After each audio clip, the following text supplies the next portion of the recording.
We're back now with journalist Garrett Graff. He has a new book out called The Only Plane in the Sky. It's a detailed account of the morning of September 11th, 2001, told by those who lived through it. Garrett, it's good to have you here. You know, in reading this, it was very powerful. These are first-person accounts. It's an oral history. Why did you write it this way? It's not a narrative. It's an oral history. And the goal was very much to capture the way that Americans experienced that day. You know, we're coming up now, this week will be the 18th anniversary of the attack, and we're watching this traumatic moment in American history slip from memory to history. And when we say never forget, I think we fail to remember just how traumatic, chaotic, and fearful that day actually really was to experience. So the goal was to tell the story, not the facts of the day, which we all know and remember, but the experience of the day, how Americans lived it coast to coast, morning to night. And reliving it is painful for a lot of people. Why do you think it's important to go through that? Well, I think you saw it actually even just this morning. We are still living with the consequences of that day. We are living, still with the world that day shaped. And it was shaped by the fear, the trauma, and the chaos that the policymakers experienced that day, and their decision and their dedication that should never happen again. And we now see American servicemen and women who were born after that attack deploying for the first time to the wars in Afghanistan and Iraq that day spawned. And you talk not just to policymakers, people in the room, you talk to everyday folks who touched this in some way, including, and this, it stopped me when I hit it, the airline attendant who checked in, Mohammed Atta. Tell me about that.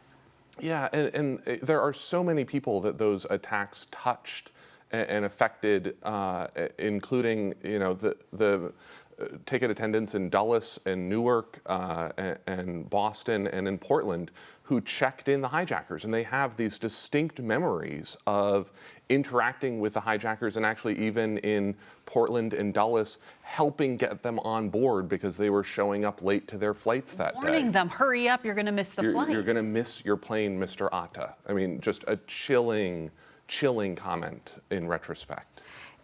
Is there a character in here whose story really stood out to you?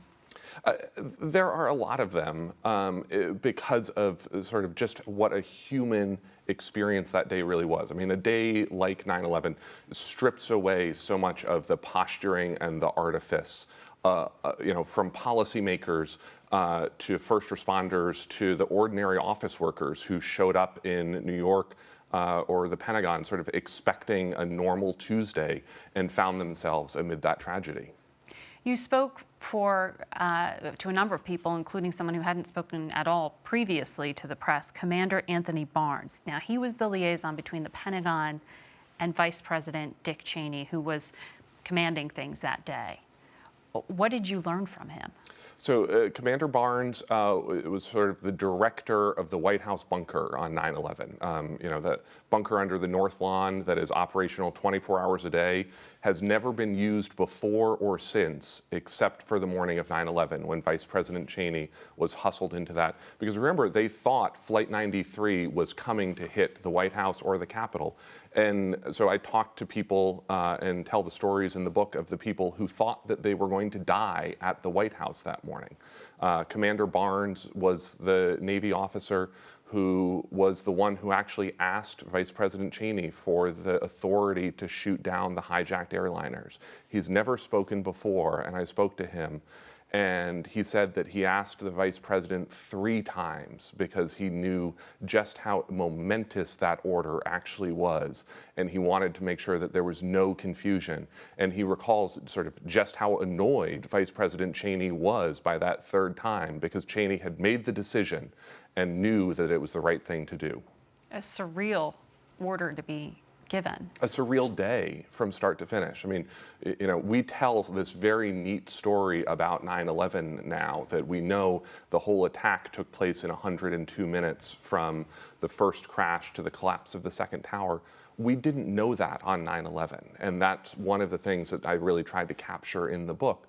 Was well into the afternoon, we were still dealing with planes that we thought were hijacked, and we didn't know whether Al-Qaeda had a whole nother wave of attacks planned for the next day or the next month. I thought it was interesting towards the end of the book where you talked to school children and how they remember it.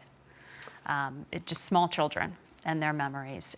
It's a great read. Thank you for sharing it with us. Thanks for having me today.